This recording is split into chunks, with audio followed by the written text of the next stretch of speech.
علیکم ورحمۃ اللہ وبرکاتہ نحمده ونصلی علی رسولہ الکریم اما بعد فاعوذ باللہ من الشیطان الرجیم بسم اللہ الرحمن الرحیم قال اللہ تعالی فی القرآن المجید والفرقان الحمید فاعوذ باللہ من الشیطان الرجیم بسم اللہ الرحمن الرحیم اقیموا الصلاة وآتوا الزکاة وارکعوا مع الراکعین آمنت باللہ صدق اللہ مولانا العظیم وبلغنا رسوله النبی الامین المتین المکین المختار الکریم ونحن على ذلك لمن الشاہدین والشاکرین والذاکرین والحافظین والواصفین والحامدین والحمد للہ رب العالمین ان اللہ وملائکتہ یصلون علی النبی یا ایہا الذین آمنوا صلوا علیہ وسلموا تسلیما اللہم صل علی سیدنا و مولانا محمد معدن الجود والکرم وآلہ الکرام وابنہ الکریم وبارک وسلم۔ ایک مرتبہ اعتکاف کی نیت بھی کر لیں، نویت سنت الاعتکاف۔ نماز کے تعلق سے آج مجھے کچھ مسائل اور نماز کا پریکٹیکل طریقہ بتانا ہے۔ سب سے پہلے ہم نماز کی شرطوں کی بات کریں تو نماز کی 6 شرطیں آپ جانتے ہیں: طہارت، ستر عورت، وقت، نیت، استقبال قبلہ، تکبیر تحریمہ۔ وقت کی اگر آپ بات کریں تو فجر کا جو وقت ہے صبح صادق سے اس کی شروعات ہوتی ہے اور طلوع آفتاب تک فجر کا وقت رہتا ہے۔ جیسے ہی طلوع آفتاب ہو گیا اب آپ فجر کی نماز یا کوئی بھی نماز 20 منٹ تک نہیں پڑھ سکتی، تو آپ حضرات جانتے ہیں۔ اور ظہر کا جو وقت ہے زوال ختم ہونے کے بعد سے لے کر کے عصر کی نماز کا وقت جب تک شروع نہیں ہو جاتا اس وقت تک ظہر کا وقت رہتا ہے، یعنی کوئی بھی چیز کا سایہ اصلی کے علاوہ 2 گنا نہ ہو جائے اس وقت تک عصر کا ٹائم رہتا ہے۔ پھر عصر کا وقت جو ہے وہ ختم ہونے کے بعد مغرب کا وقت شروع ہوتا ہے، پھر مغرب کا وقت 1 گھنٹہ، سوا گھنٹہ، 1 گھنٹہ 25 منٹ، 1 گھنٹہ 30 منٹ، اس طریقے سے رہتا ہے موسم کے اعتبار سے۔ پھر اس کے بعد جیسے ہی مغرب کا وقت ختم ہوا، جسے شفق ابیض کہا جاتا ہے، ایک سفید کلر کی ایک لکیر ہوتی ہے، وہ ختم ہونے کے بعد عشاء کا وقت شروع ہوتا ہے۔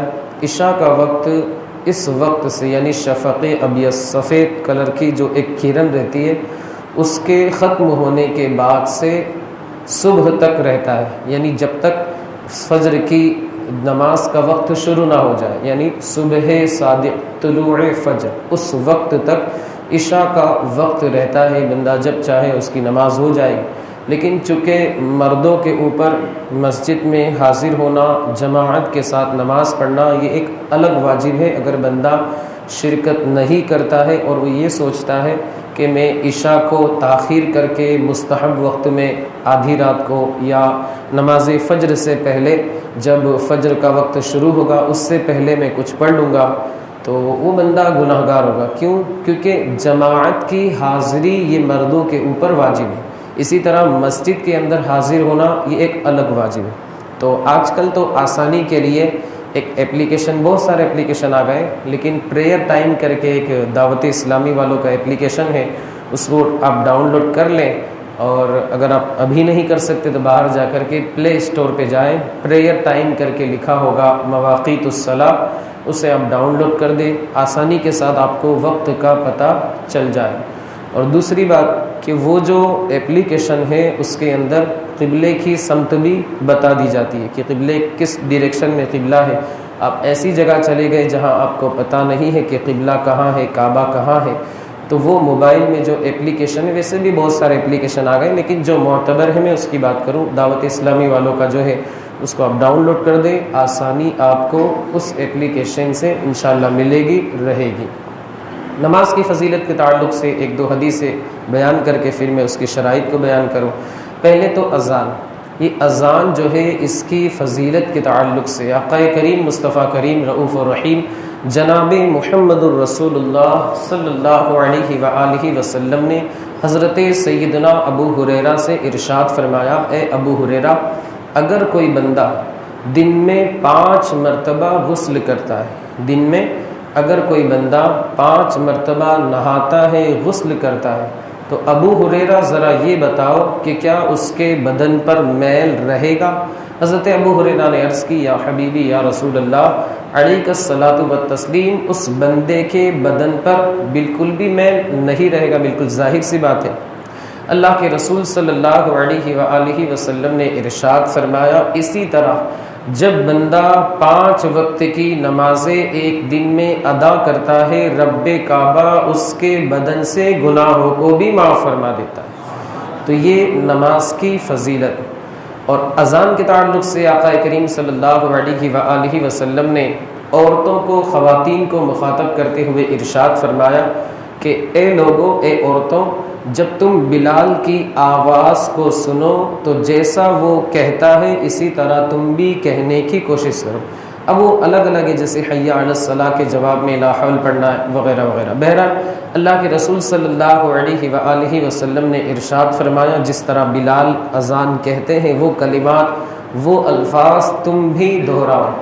حضرت عورتوں نے عرض کی، یا حبیبنا یا رسول اللہ علیک الصلاۃ والتسلیم، اس میں ہمارے لیے کیا ثواب ہے؟ آقا کریم نے ارشاد فرمایا کہ ہر ایک کلمے کے بدلے اللہ تمہیں 1,00,000 نیکیوں کا ثواب عطا فرمائے۔ ایک کلمہ اگر بندہ، جیسے اللہ اکبر اللہ اکبر، تو یہ پورا جو ہے یہ ایک سینٹنس ہے، اس کا ایک کلمہ یعنی لفظ اللہ اگر بندہ کہتا ہے، اللہ اس اللہ کہنے کے بدلے اس بندے کو 1 نہیں 2 نہیں بلکہ 1,00,000 نیکیوں کا ثواب عطا فرماتے۔ اور اتنے پر بس نہیں، آگے میرے آقا فرماتے ہیں اس بندے کے 1,000 درجات کو بلند بھی فرماتا ہے، اور آگے میرے آقا فرماتے ہیں کہ اس بندے کے 1,000 گناہوں کو بھی معاف فرما دیتا ہے۔ عورتوں نے عرض کی، یا حبیبنا یا رسول اللہ علیہ الصلاۃ والتسلیم، یہ خصوصیت تو مرد ہمارے لیے ہے، مردوں کے لیے اس میں کیا اجر ہے؟ میرے آقا نے ارشاد فرمایا، مرد کو اس کا دونا اجر دیا جائے، یعنی اس کا ڈبل۔ یہ ہمارے لیے فضیلت کی بات ہے۔ ویسے اگر خلوص نیت کے ساتھ بندہ کوئی بھی عمل کرے تو اللہ جتنا حضور نے ارشاد فرمایا، اللہ کی ذات تو کریم ہے، رحیم ہے، مہربان ہے، ستار ہے، غفار ہے، اپنے بندوں پر وہ مہربانی فرمانے والا ہے۔ اللہ تعالیٰ اس سے بے حساب بھی عطا فرما دے، کیونکہ اللہ رب العزت کی بارگاہ میں بندے کی ایک ادا مقبول ہو جائے، پسند آ جائے، اللہ اس کے گناہوں کو معاف فرما دیتا ہے کہ اللہ کی ذات بہت بڑی ہے۔ اور یہ جو نماز کے طریقے کے لیے ماشاءاللہ ہم یہاں پر جمع ہوئے، اب حدیث پاک سنیں اور اپنی اسے خوش قسمتی سمجھیں، سعادت سمجھیں کہ اللہ رب العزت نے اتنے سارے لوگوں میں، اتنے سارے جو لوگ سوسائٹی میں رہتے ہیں، اللہ رب العزت نے آپ کا انتخاب فرمایا۔ حدیث پاک ہے کہ ایک مرتبہ ایک صحابی رسول مسجد نبوی میں آئے، نماز پڑھی، بارگاہ رسالت میں آئے، اللہ کے رسول صلی اللہ علیہ وآلہ وسلم نے ارشاد فرمایا، جاؤ جا کر کے واپس نماز پڑھو۔ انہوں نے جا کر کے نماز پڑھی، بارگاہ رسالت میں آئے، اللہ کے رسول صلی اللہ علیہ وآلہ وسلم نے ارشاد فرمایا، واپس جا کر کے نماز پڑھو۔ تیسری مرتبہ یا چوتھی مرتبہ وہ نماز پڑھ کر کے آئے، پھر عرض کی، یا حبیبنا یا رسول اللہ علیہ الصلاۃ والتسلیم، آپ خود ہی مجھے نماز کا طریقہ سکھا دیں۔ آپ نے ارشاد فرمایا، اطمینان و سکون کے ساتھ قیام کرو، اطمینان کے ساتھ رکوع کرو، رکوع سے کھڑے ہو کر اطمینان رکھو، سجدہ کرو، اطمینان سے سجدے کے بعد بیٹھو، اطمینان سے، یہ پورا طریقہ آپ نے ارشاد فرمایا۔ تو اس حدیث پاک کو آپ سامنے رکھیں اور ہمارے اس پروگرام کا جائزہ لیں تو الحمدللہ ہم یہاں پر جو جمع ہوئے ہیں، سنت مصطفیٰ بھی ادا ہو رہی ہے، سنت صحابہ بھی ادا ہو رہی ہے۔ ظاہر سی بات ہے کہ اس طریقے سے اللہ کے رسول صلی اللہ علیہ وسلم نے نماز کا طریقہ مسجد میں بیٹھ کر کے آپ نے سکھایا، اس کی تعلیم دی۔ الحمدللہ ہم بھی وہی کرنے کے لیے جمع ہوئے۔ اللہ تعالی ہماری نیتوں میں خلوص عطا فرمائے اور ہماری اس خدمت کو اپنی بارگاہ میں شرف قبولیت سے سرفراز فرمائے۔ اب شرائط نماز کی بات کرتے، طہارت۔ سب سے پہلے بندے کو اپنے بدن کو پاک کرنا ضروری ہے، چاہے وہ طہارت حقیقیہ ہو، طہارت حکمیہ۔ طہارت حکمیہ کا مطلب اس بندے کا حد سے اصغر، یعنی باوضو وہ بندہ ہونا چاہیے۔ اسی طرح حد سے اکبر یعنی اس بندے کے اوپر غسل واجب نہ ہو. جو بندہ ناپاک ہے ظاہر سی بات ہے وضو کرے گا اس کو وضو کا ثواب ملے گا لیکن پاک نہیں ہوگا جب تک کہ وہ غسل نہیں کر لیتا ہے. تو نمازی کے بدن کا اسی طرح کپڑوں کا حد سے اکبر اور حد سے اصغر اس کے بدن کا پاک ہونا ضروری ہے. کپڑے کا بھی نجاست غلیظہ نجاست خفیفہ ان دونوں سے پاک ہونا ضروری ہے. جس جگہ پہ وہ نماز پڑھ رہا ہے اس جگہ کا بھی پاک ہونا ضروری ہے. یعنی دونوں اس کے پیر رہیں گے اور سجدہ کرے گا دونوں ہاتھ رہیں گے اس کا چہرہ رہے گا اتنے حصے کا پاک ہونا ضروری ہے. اب ظاہر سی بات ہے تھوڑا سا گیپ رہتا ہے ہماری کوہنی اور ہمارے گھٹن کے درمیان جب ہم سجدہ کرتے تھوڑا سا گیپ رہتا ہے. اگر یہ جو تھوڑا سا حصہ ہے یہ ناپاک ہے ہمارا بدن ہمارے جسم کا کوئی حصہ اس پر ٹچ نہیں ہو رہا ہے درمیان میں اگر وہ تھوڑا سا حصہ ناپاک یعنی گالیچہ وغیرہ نہیں بلکہ ایسی کھلی جگہ پہ آپ نماز پڑھ رہے ہیں تو ایسی صورت میں نماز ہو جائے. کیونکہ انسان کے جتنے اعضاء نماز کے اندر زمین پر پڑتے ہیں ان کا اعتبار ہے سجدے کی حالت. بیچ میں تھوڑی بہت جگہ اگر ناپاک ہے اور آپ سجدہ اس پر نہیں کر رہے بلکہ بیچ میں وہ جگہ آ رہی تو ظاہر سی بات ہے آپ کے بدن سے وہ جگہ ٹچ نہیں ہو رہی ہے آپ کی نماز ہو جائے. ایک بندے نے اپنے آپ کو یہ سمجھا کہ میرا وضو نہیں ہے اسی عالم میں اس نے نماز پڑھی بعد میں اسے پتہ چلا کہ میرا وضو تھا اب اس بندے کی نماز نہیں ہوگی. کیوں؟ اس وجہ سے کہ اس بندے کا گمان جو ہے کہ میرا وضو نہیں تھا پوری نماز اس کا یہی گمان رہا کہ میرا وضو نہیں تھا میرا وضو نہیں تھا میرا وضو نہیں تھا پوری نماز پڑھ لی. اب ظاہر سی بات ہے اس کو اطمینان بھی ہونا چاہیے کہ میرا وضو ہے. جب اطمینان ہی نہیں تو اس بندے کی نماز نہیں ہوگی اگرچہ وہ باوضو تھا یعنی اس کا وضو تھا پھر نماز پڑھی یہ سوچتے ہوئے میرا وضو نہیں ہے میرا وضو نہیں ہے تو اس بندے کی نماز نہیں ہوگی. اگر اچانک درمیان میں اس کا کپڑا ناپاک ہو گیا خود کے عمل سے نہیں جیسے پیشاب پاخانہ وغیرہ اس سے تو نماز سیدھے سے ٹوٹ جائے گی لیکن اگر کسی نے اس کے اوپر کچھ نجاست ڈال دی یا گر گئی یا پڑ گئی اب اگر 3 تسبیح کی مقدار اس نے اس کپڑے سے نجاست کو ہٹایا نہیں تو ایسی صورت میں نماز فاسد ہو جائے گی نماز جو ہے وہ ٹوٹ جائے گی. 3 تسبیح یعنی سبحان اللہ سبحان اللہ سبحان اللہ اور اگر فوراً ہٹا دی 3 تسبیح کی مقدار نہیں ہوا اتنا وقت نہیں گزرا تو ایسی صورت میں اس بندے کی نماز ہو جائے. ستر عورت دوسری نمبر پر ہم بات کریں ستر عورت چونکہ اگر الگ الگ جو نماز کی شرطیں ہیں الگ الگ ان کو بیان کیا جائے تو میرے حساب سے 11 دن کا جو کورس ہے وہ بھی کم پڑے گا کم سے کم 2 مہینے اس میں لگ جائیں لیکن جو ضروری باتیں ہیں وہ میں آپ حضرات کو بتا دوں. دوسری جو شرط ہے وہ ستر عورت قرآن مقدس میں خذوا زینتکم عند کل مسجد اے لوگوں تم جب مسجد کے پاس آؤ مسجد میں داخل ہو تو اچھے کپڑے پہنو زیب و زینت اختیار کرو. افسوس کا مقام ہے کہ آج ہماری عوام کا حال یہ ہو چکا ہے کہ جب کہیں بڑی جگہ جانا ہے شادی میں جانا ہے فنکشن میں جانا ہے یا دنیاوی عہدے دار کے پاس جانا ہے جیسے پولیس اسٹیشن جانا ہے یا کسی آفیسر کے پاس جانا ہے تو بڑے اچھے شوٹ شاٹ بالکل کپڑے اچھے ایک دم عمدہ پریس جو ہے بالکل ہونی چاہیے ایک بھی کریس اس پہ نہیں ہونی چاہیے کلچڑی جسے کہا جاتا ہے. لیکن معاذ اللہ جب اللہ کے گھر کی بات آتی ہے تو بالکل عجیب سے کپڑے پہن کر کے آ جاتے. بہت سارے لوگوں کو تو دیکھا گیا ہے کہ فجر کی نماز میں نائٹ شوٹ ہی میں آ جاتے ہیں. اتنی آدھی آستین کا وہ شرٹ رہتا ہے اور وہ لوز اور ڈھیلی پینٹ رہتی ہے نائٹ پینٹ جسے کہا جاتا ہے. یہ اللہ کے گھر کے آداب کے خلاف کہ انسان کو کیا ہو گیا ہے باہر جاتا ہے تو اچھے کپڑے لیکن جب اللہ کی بارگاہ میں آئے تو ایسے کپڑے. بہت سارے حضرات گیریج سے آ جاتے ہیں گیریج کے کپڑوں میں. تو یہ ساری چیزیں جو ہے وہ نماز کی تعظیم کے خلاف ہیں. آپ کو نماز پڑھنی ہے آپ اللہ کے گھر میں آ رہے ہیں آپ وہ تو دیکھیں آپ کس کے گھر میں جا رہے ہیں. ماشاءاللہ اللہ نے آپ کو توفیق عطا فرمائی اور اپنا مہمان بنا کر کے توفیق دی ہدایت دی آپ کو بلایا اپنے گھر میں اور آپ ایسے کپڑے میں آ رہے ہیں تو انسان کو اچھے سے اچھے کپڑے پہن کر کے مسجد کے اندر داخل ہونا چاہیے. ستر عورت کا مطلب مرد کے لیے ناف سے لے کر کے گھٹنے تک اس میں جتنے بھی حصے ہیں وہ سارے کے سارے ستر عورت میں آئیں گے. ناف جو ہے وہ ستر میں داخل نہیں ہے.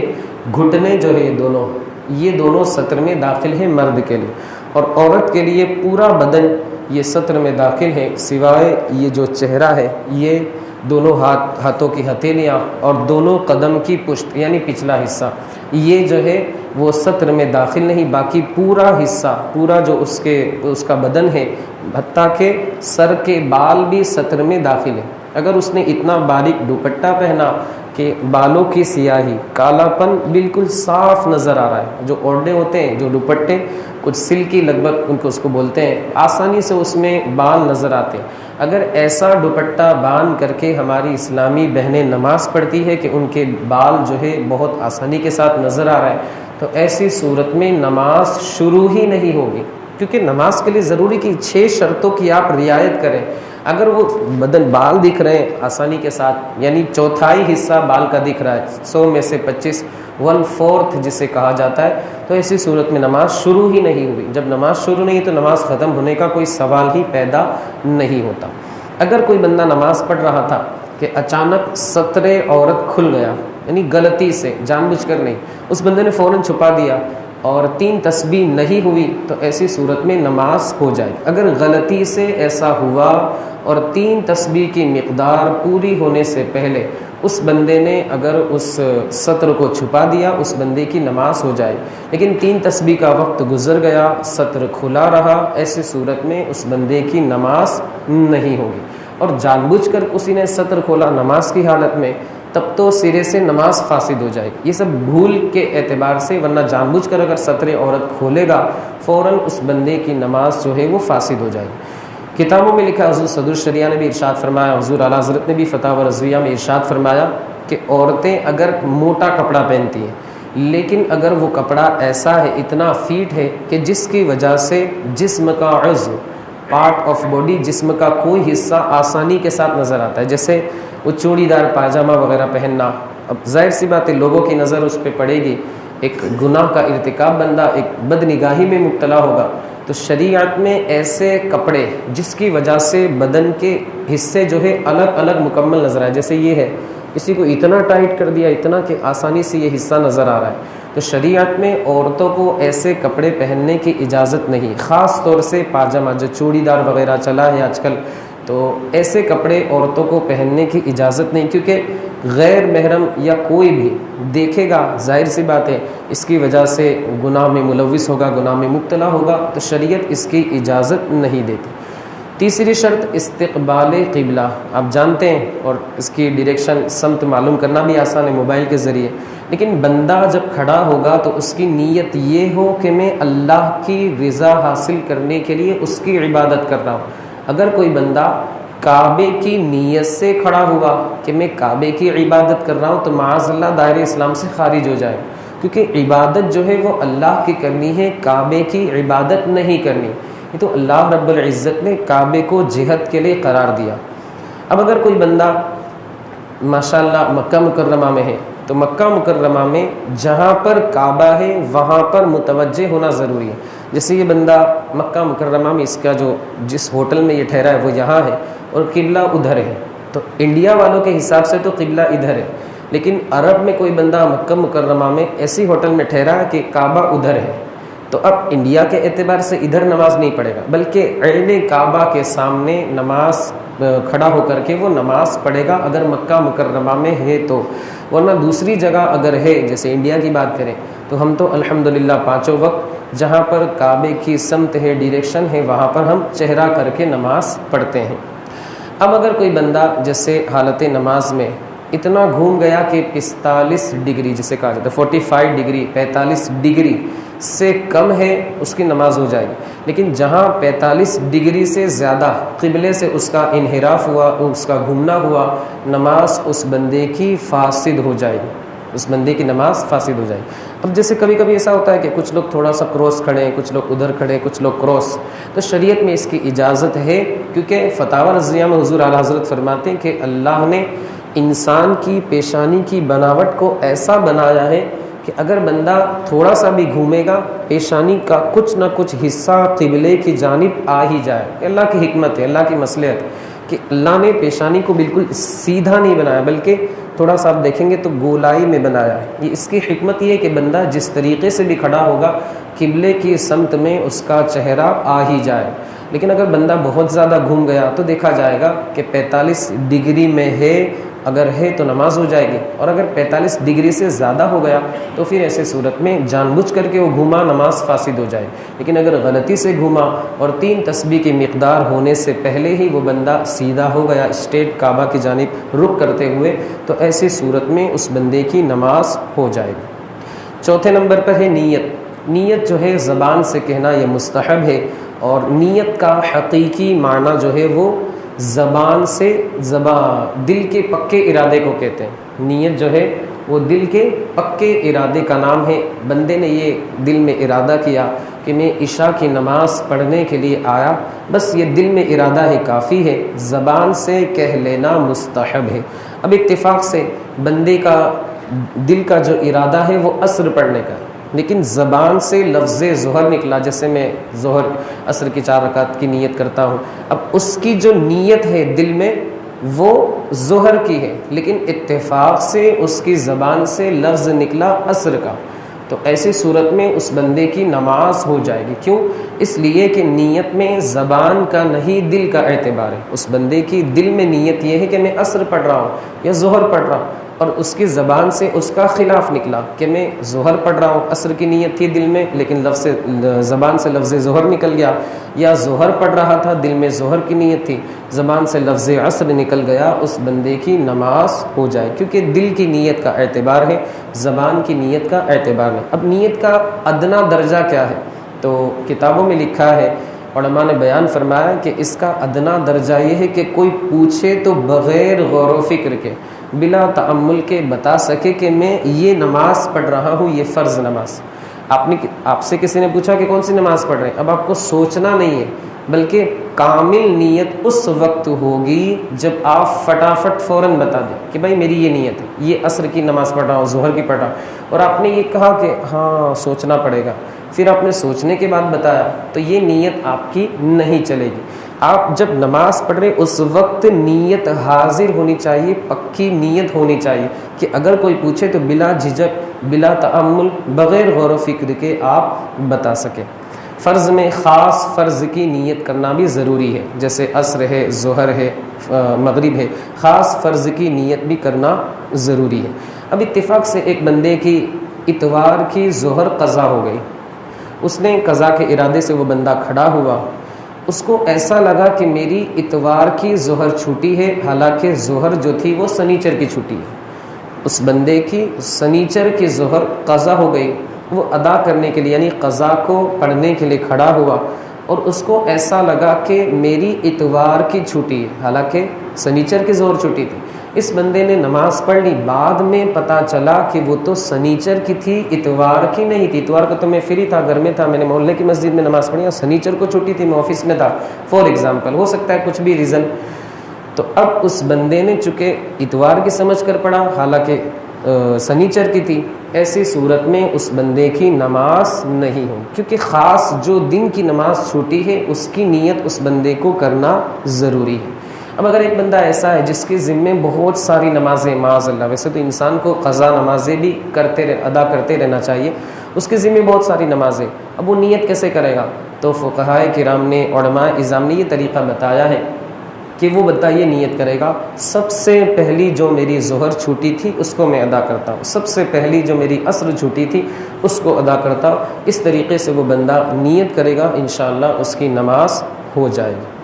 نماز کا طریقہ آپ حضرات تو جانتے ہوں گے، لیکن ایک مرتبہ اور میں پریکٹیکلی بتا دوں کہ تھیوریکل جو ہوتا ہے وہ اتنی جلدی ذہن میں نہیں رہتا، لیکن جو پریکٹیکل ہوتا ہے بندہ اس کو ذہن میں محفوظ رکھتا ہے۔ سب سے پہلے نیت کرنی ہے، یہ جو 6 شرطیں ان کی رعایت کرنی ہے۔ نیت کرنے کے بعد آپ کو اس طرح کھڑا ہونا ہے کہ دونوں پیروں کے درمیان 4 انگلیوں کا فاصلہ ہو، آپ کی جو 4 انگلیاں ہیں اس کا فاصلہ ہو، کوئی ناپنا چاہے، کوئی ماپنا چاہے تو وہ آسانی کے ساتھ ناپ سکے، بالکل سیدھے ریلیکس ہو کر کے۔ بعض لوگوں کو دیکھا گیا کہ وہ ایسے کھڑے رہتے ہیں نماز میں، ایسے ایسے کھڑے رہتے، تو یہ ساری چیزیں نہیں ہونی چاہیے۔ آپ نماز پڑھنے کے لیے آئے ہیں، معاذ اللہ فارمیلٹی پوری کرنے کے لیے نہیں آئے ہیں۔ انسان کے اندر ریئلٹی، پیورٹی، اخلاص، سچائی، صداقت ہونی چاہیے، فارمیلٹی نہیں ہونی چاہیے۔ وہ تو بورے لوگ کا کام ہے کہ وہ لوگ نماز میں بات بھی کر رہے ہیں، کھا رہے ہیں، کسی کو پیسے دے دیے کہ میری جا کے نماز پڑھ لینا. اسلام میں یہ سب نہیں. اسلام میں جو امیر ہو غریب ہو سب کو اللہ کی بارگاہ میں جھکنا ہے. جہاں امیر کے پیر جہاں پر غریب کے پیر پڑتے ہیں، پچھلی صف میں امیر ہوتا ہے اسی جگہ اس کا سر بھی ہوتا ہے. یہ اللہ تعالیٰ نے محمود و ایاز کے امتیاز کو ختم فرما دی کہ میری بارگاہ میں آؤ گے تو سب برابر. جو پہلے آیا اس کو پہلی صف میں جگہ ملی، چاہے وہ کتنا بھی غریب کیوں نہ ہو، اور جو لیٹ آیا کتنا بھی امیر کیوں نہ ہو، جس جگہ اسے نماز پڑھنے کا موقع ملا وہیں وہ نماز پڑھے گا. تو انسان ٹٹار ہو کر کے بالکل خلوص کے ساتھ، اخلاص کے ساتھ، للہیت کے ساتھ اللہ کی رضا حاصل کرنے کے لیے اس طریقے سے کھڑا ہو جائے بالکل. کیونکہ انسان جتنی توجہ کے ساتھ نماز پڑھے گا اتنا ہی اس کے دل کو سکون ملے گا. حدیث پاک ہے فَإِنَّهُ يَرَاكَ فَإِن لَّمْ تَكُن تَرَاهُ فَإِنَّهُ يَرَاكَ، کہ نماز اس طریقے سے پڑھو جیسے تم اللہ کو دیکھ رہے ہو. اگر تم یہ عقیدہ نہیں رکھ سکتے، یعنی تمہارا کمزور ایمان ہے کہ میں یہ عقیدہ نہیں رکھ سکتا کہ اللہ تعالیٰ مجھے دیکھ رہا ہے، تو حدیث شریف میں فرمایا گیا تو یہ عقیدہ تو تمہارا ہونا چاہیے فَإِنَّهُ يَرَاكَ، کہ اللہ تمہیں دیکھ رہا ہے. فَإِن لَّمْ تَكُن تَرَاهُ، اگر تو اسے نہیں دیکھ رہا ہے تو اللہ تو تجھے دیکھ رہا ہے. آپ یہ یاد رکھیں کہ اللہ کا عذاب بھی بڑھا سکتے. ڈرتے ہوئے اللہ کی بارگاہ میں تواضع انکساری کرتے ہوئے آپ کو نماز پڑھنی ہے. اور ادھر ادھر دھیان، ادھر ادھر توجہ سے ہمیں بالکل سب کو چھٹی دے دینی ہے 10-15 منٹ کے لیے، پھر اللہ کی جانب لو لگا کر کے کھڑے ہو جانا. اس طرح ہمیں نماز پڑھنی کہ ہمیں پتہ بھی نہیں چلنا چاہیے کہ ہمارے آس پاس کیا ہو رہا ہے. سامنے ہمارے بہت سارے حضرات موبائل رکھ دیتے ہیں تاکہ دیکھتے رہیں کیا نوٹیفیکیشن آ رہا ہے، کس کا میسج آیا کس نے کیا. تو آپ اس کو سوئچ آف کر دیں، الٹا رکھ دیں، اور آپ اللہ کی بارگاہ میں لو لگا کر مکمل طریقے سے متوجہ ہو کر کے نیت باندھ کر کے نماز پڑھیں. حضرت علی رضی اللہ تعالیٰ عنہ کو ایک تیر لگا، فرمایا اس تیر کا نکالنا ضروری ہے. کسی نے کہا، طبیب نے کہا، تو لیکن تیر کو نکالیں گے تکلیف بہت زیادہ ہوگی. حضرت علی نے فرمایا کہ جب میں نماز پڑھوں اس وقت تیر نکال لینا. یہی ہوا. آپ نے جب نماز کا ارادہ کیا، نماز کے لیے آپ کھڑے ہوئے، وہ تیر طبیب نے، ڈاکٹر نے آپ کے بدن سے نکال لیا، آپ کو احساس تک بھی نہیں ہوا. یہ مولا کائنات کی نماز تھی. اللہ تعالی ہمیں بھی اس نماز کا صدقہ عطا فرمائے. تو اخلاص کے ساتھ بندہ اگر نماز پڑھے، آس پاس کیا ہو رہا ہے، بزنس میں مجھے کیا کرنا ہے، کیا جانا ہے، اس کو چائے پلانی ہے، یہ ساری چیزوں کو آپ باہر گیٹ پر ہی چھٹی دے کر کے آپ مسجد کے اندر تشریف لائیں. آپ دیکھیں کتنا سکون ملتا ہے، آپ کے دل کو کتنی روحانیت محسوس ہوگی. تو نیت کرنی ہے. نیت تو دل کے پکے ارادے کو کہتے ہیں. اس کے بعد اس طرح 4 انگل کا فاصلہ رکھ کر کے کھڑے ہو جانا ہے اور دونوں ہاتھوں کو اٹھا کر کانوں تک لے جانا ہے. یہ جو اس کا رخ ہے وہ قبلے کی جانب ہونا چاہیے. اب انگلیاں جو ہے نہ اس طرح رکھنی ہے نہ اس طرح رکھنی ہے، بلکہ جو آپ کی حالت ہے. آپ نارمل حالت میں جب چلتے ہیں، گھومتے پھرتے ہیں، بیٹھتے ہیں، تو آپ کی انگلیاں ایسے رہتی ہیں، ایسے بھی نہیں رہتی اور ایسے بھی نہیں رہتی، بلکہ جو ایسے دیکھیے انگلیاں ایسے بالکل رہتی ہے. تو آپ کو نیت کرنی ہے اس طریقے سے دونوں کانوں، یہ جو حصہ ہے وہ قبلے کی جانب ہو جائے، اپنی حالت پر رہے. بہت ٹائٹ اس طرح بھی نہیں کرنا ہے، جدا جدا کر کے، اور بالکل اس کو جوائنٹ کر کے بھی نہیں رکھنا ہے. اپنی حالت پر انگلیاں رکھ کر کے اس طرح. بہت سارے لوگ اس طرح جھکتے بھی ہیں، اس طرح کرتے ہیں، تو یہ سب خلاف سنت ہے. گردن جو ہے، منہ جو ہے وہ سیدھا ہونا چاہیے.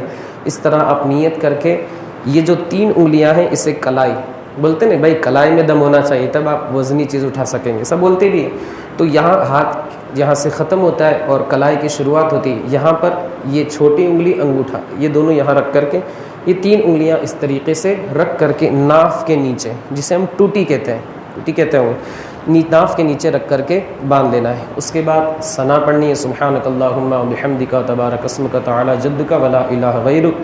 پھر اس کے بعد اعوذ باللہ من الشیطان الرجیم، بسم اللہ الرحمن الرحیم، سورہ فاتحہ. کوئی چھوٹی سورت یا بڑی آیت یا 3 چھوٹی آیت جو بڑی آیت کے برابر ہو. کہا گیا ثم نظر ثم عبس وبصر ثم ادبر واستکبر.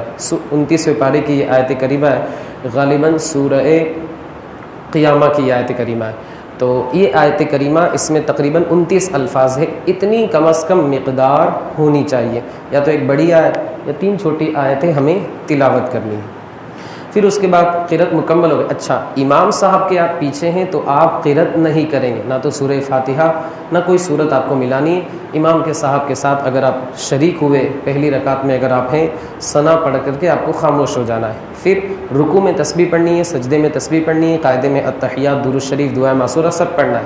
لیکن امام صاحب کے پیچھے قرأت بالکل نہیں کرنی ہے. جان بوجھ کر اگر کوئی بندہ قرأت کرتا ہے اس کی نماز مکروہ تحریمی ہوگی. امام کے پیچھے ہمیں خاموش رہنا ہے. آمین بھی ہم کہیں گے تو آہستہ کہیں گے، اتنی زور سے نہیں جتنی زور سے غیر مقلدین کہتے ہیں. شوافی بھی کہتے ہیں لیکن غیر مقلدین بھی زور سے کہتے ہیں. تو بھی پھر آپ کو کھڑے ہو کر کے وہ دعا وغیرہ سورہ فاتحہ اور سورت ملانے کے بعد آپ اللہ اکبر کہتے ہوئے رکوع میں چلے جائیں گے. رکوع میں اپنی پیٹھ کو بالکل سیدھا رکھیں گے، جو سر وغیرہ ہے بالکل لائن میں ہونا چاہیے. ایسا نہیں کہ گردن جھکی ہوئی ہے اور پیٹھ جو ہے وہ بھی ٹیڑھی ہے، یا گردن اٹھی ہوئی ہے اور پیٹھ جو ہے وہ ٹیڑھی ہے، ایسا نہیں ہونا چاہیے. بلکہ یہاں تک فرمایا گیا کہ اگر کوئی بندہ پانی سے بھرا ہوا پیالہ اس بندے کی پیٹھ پر رکھنا چاہے تو آسانی کے ساتھ رکھ سکے. ظاہر سی بات ہے پیٹھ سیدھی ہوگی، آپ پانی کا کٹورا رکھیں گے تو پانی گرے گا؟ نہیں گرے گا. لیکن اگر تھوڑی سی بھی پیٹھ اگر ایسی ہوئی اور آپ نے کٹورا رکھا اس کی آزمائش کے لیے تو اس کے کپڑے گیلے ہو جائیں گے. ظاہر سی بات ہے کہ وہ کٹورا ظاہر سی بات اس میں سے پانی بہہ جائے گا. تو پیٹھ بالکل سیدھی ہونی چاہیے اور سر جو ہے وہ اس کی لائن میں ہونا چاہیے، نہ تو سر بہت اوپر ہو نہ بہت نیچے ہو. اس طریقے سے آپ رکوع سنت کے مطابق کریں. اور جو دونوں ہاتھ کی انگلیاں ہیں ان کو بالکل کشادہ کر کے الگ الگ رکھ کر کے دونوں گھٹنوں کے اوپر رکھنا ہے. بعض لوگوں کو دیکھا ہے تھوڑا سا جھکتے ہیں، ایسا نہیں کرنا ہے بلکہ مکمل آپ جھکیں.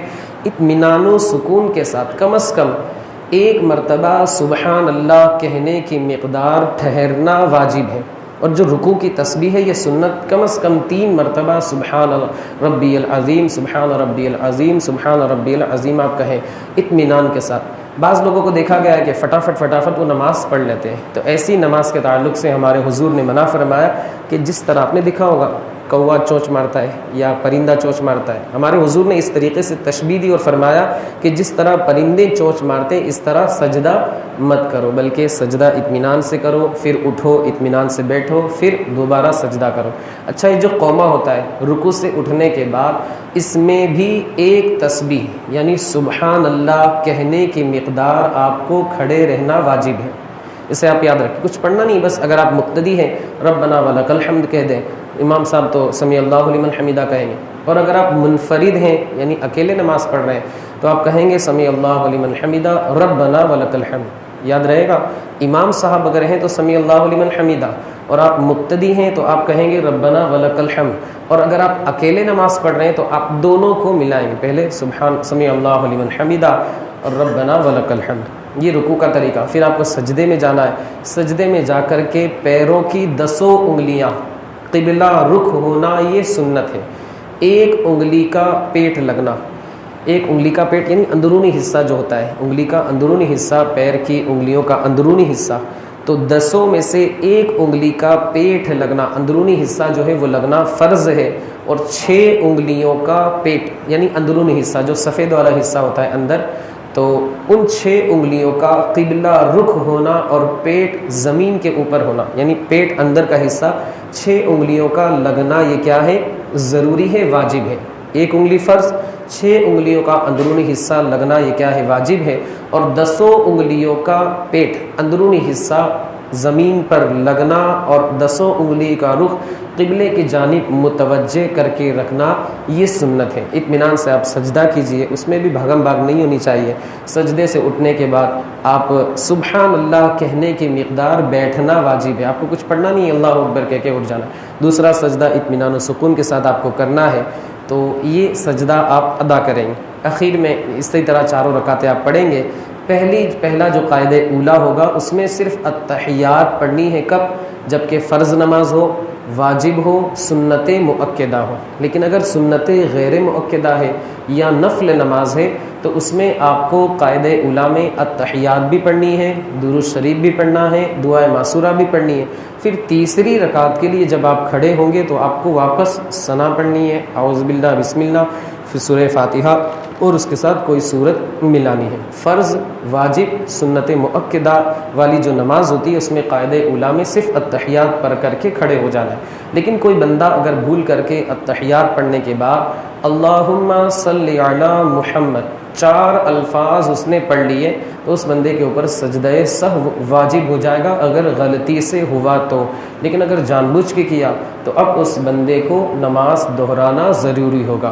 غلطی کے صورت میں اس بندے کے اوپر سجدہ سہو ضروری ہے، سجدہ سہو اگر وہ کر لے گا تو اس کی نماز ہو جائے گی۔ اس طرح 4 رکعت کو مکمل کرنا ہے۔ چوتھی رکعت میں قاعدہ اخیرہ جسے کہا جاتا ہے تو التحیات کی مقدار بیٹھنا یہ فرض اور التحیات پوری پڑھنا یہ واجب۔ لاسٹ میں آپ کو پھر درود ابراہیم، دعائے معصورہ جیسے اللہم ان ربی انی ظلمت نفسی ظلما کثیرا ولا یغفر الذنوب الا انت فاغفر لی مغفرۃ من عندک وارحمنی انک انت الغفور الرحیم، یا اللہم ربنا آتنا فی الدنیا بھی آپ پڑھ سکتے ہیں، لیکن اللہم اس صورت میں لگانا ضروری ہوگا۔